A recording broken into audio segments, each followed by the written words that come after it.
Risk వద్దు, కానీ medium risk తీసుకుంటూ మీరు ముందుకు వెళ్ళకపోతే అభివృద్ధి ఉండదు. ఛాలెంజ్ సినిమా ఎంతమందికి ఇన్స్పిరేషన్ వచ్చింది అంటే, ఆ రోజుల్లో ఏమి చేయాలరా అని తొయ్యనంటే వాళ్ళకి ఆ సినిమా ఒక దిక్సూచిలా ఉండి ఈవెన్ మనం కూడా అచీవ్ చేయగలం అనే నమ్మకం వచ్చింది. అలాగా సినిమాల ద్వారా ఇతోధికంగా నేను చాలామందికి మార్గదర్శకంగా నిలబడ్డాను, ఇన్స్పిరేషన్గా నిలబడ్డాను. ఆ రకంగా మీరు కూడా ఈ వండర్ఫుల్ జీవితం, ఒకే ఒక జీవితం, దీన్ని సద్వినియోగపరుచుకుంటూ మీరు మరింత హైట్స్కి ఎదగాలని, మరింత అభివృద్ధిలోకి ఎదగాలని, ఇదే సభ 1 ఇయర్ లోపు జరిగినప్పుడు మీరు ఫీల్ అవ్వాలి, లాస్ట్ టైం మనం వచ్చే జనవరి 25, కానీ ఈ జనవరి 26 ఆ ప్రాంతాల్లో మనం ఎంత ఎదిగాము ఇది అంటే చిరంజీవికి మీరు చెప్పుకుంటే కనుక అంతకు మించి నాకు కావాల్సిన ఇంకేమీ లేదు. ప్రతి ఒక్కరిని మనస్ఫూర్తిగా ఈ అవకాశాన్ని సద్వినియోగపరచుకోండి, మీ యొక్క అభివృద్ధికి దీన్ని థ్యాంక్ యూ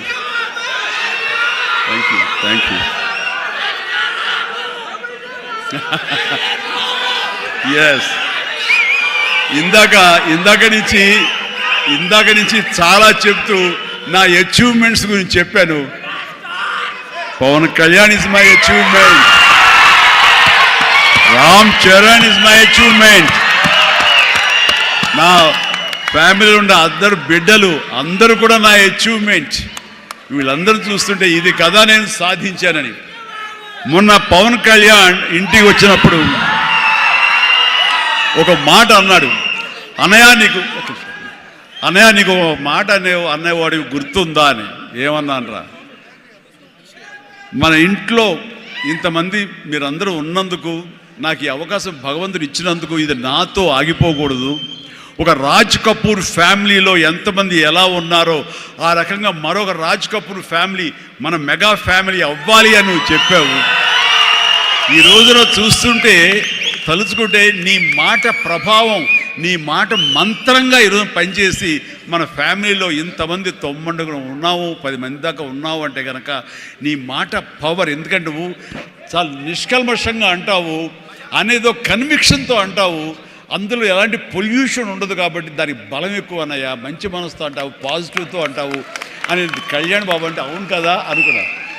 తెలియకుండా అదే ఒక పత్రిక కపూర్ ఫ్యామిలీ ఆఫ్ సౌత్ అంటూ మా గురించి ప్రస్తావించినప్పుడు, భగవంతుడా, ఇది మా గొప్పతనం కాదు, నువ్వు ఈ ప్రజలు, నా అభిమానులు, ఈ ప్రేక్షకులు మమ్మల్ని ఆదరించారు కాబట్టి మేము ఈ స్థాయిలో ఉన్నాము అనుకున్నది ఆ రకంగా సాధించగలిగాము అనిపిస్తుంది. అండ్ గతంలో ఎప్పుడు నేను ఏ సభలోనూ ఇంత మనసిప్పి మాట్లాడుకోలేదు. అది మీతోటి నేను మనసిప్పి మాట్లాడుకునేంత ఆప్తుల మధ్య ఈ ఆప్త సంస్థ సంబంధించి నా గుండెని టచ్ చేశారు.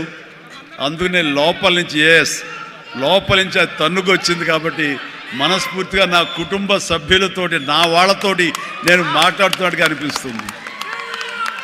అండ్ మీరు ఎప్పుడు ఈ ఆప్తా సంస్థ ఇప్పుడు ప్రెసిడెంట్గా ఉండొచ్చు, రేపొద్దున ఇంకోటి ఉండొచ్చు, ఎవరైనా సరే ఇదే డెడికేషన్ తోటి, ఇదే కన్విక్షన్ తోటి, ఇదే నమ్మకంతో మీరు అంతా ముందు చేయాలి.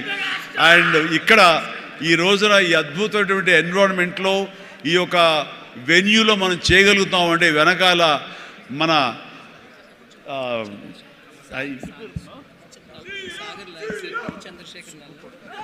ఈ వెన్యూ ఇచ్చినటువంటి మా గోపి చల్మశెట్టి అనిల్ అంటారు.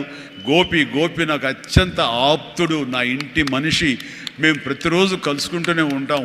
అతను కూడా మామూలు సాదాసీదా స్థాయి నుంచి ఈ రోజున తనలో ఉండే ఆ ఇంటెలిజెన్స్ అవనివ్వండి, ఆ ఇంటలెక్చువల్ థాట్స్ అవనివ్వండి, ఆయన చెప్పాలంటే సైన్స్ చదువుకొని సైంటిస్ట్ ఆయన. ఈ రోజున మన దేశం గర్వించే విధంగా గ్రీన్ ఎనర్జీలో ఆయన పాయనీర్ అయ్యాడు, నిష్ణాతుడయ్యాడు, హైట్స్కి వెళ్ళాడు. ఇప్పుడు ప్రపంచపరంగా కూడా మనందరం గర్వించే స్థాయికి తను వెళ్ళాడు. ఈ రోజున ఈ హైటెక్ సిటీ తనదే. మన అందరి కోసంగా ఈ వెన్యూ ఏర్పాటు చేసినటువంటి నా మిత్రుడు, నా తమ్ముడు, నేను అనే గోపి, మీరు అనేటువంటి